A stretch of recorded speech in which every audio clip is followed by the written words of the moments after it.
ফোনের ডায়াল প্যাডের যে অসাধারণ সেটিংটি সবাই শিখে রাখুন, অবশ্যই কাজে আসবে। সেটিংটি খুবই অসাধারণ একটি সেটিং। আপনার ফোনের যে নাম্বার প্যাডের 2 তে 3 তে এগুলোতে ক্লিক করলে আপনি যে নাম্বারটা সেভ করে রাখবেন সেই নাম্বারে কল চলে যাবে। তো দেখেন আমি 4 এ ক্লিক করে দিলাম, একটা নাম্বারে কল চলে গেল। আবার আমি 5 এ ক্লিক করে দেব, আরেকটা নাম্বারে কল চলে যাবে। তো চলেন দেখেন এটা কিভাবে করবেন। তো তার জন্য আমরা প্রথমে চলে যাব যার ফোনের ডায়াল প্যাডে, তারপর যে 3 আইকনটাতে ক্লিক করে দিব। তো আইকনটাতে ক্লিক করে দেওয়ার পর এখানে অ্যাডভান্স সেটিংস এ ক্লিক করে দিব। তো অ্যাডভান্স সেটিংস এ ক্লিক করার পর ডায়াল স্পিড ডায়াল।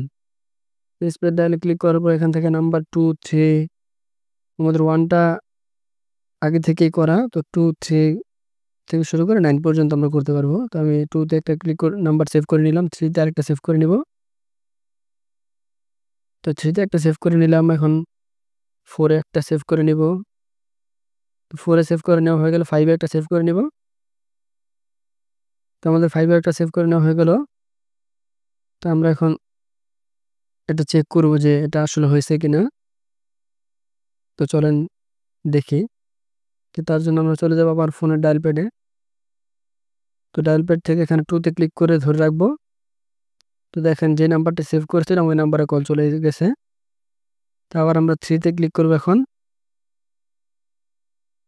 3 তে ক্লিক করলাম। তো তারপর আবার দেখেন যে নাম্বারটা 3 তে সেভ করছিলাম সেই নাম্বারে আবার কল চলে গেছে।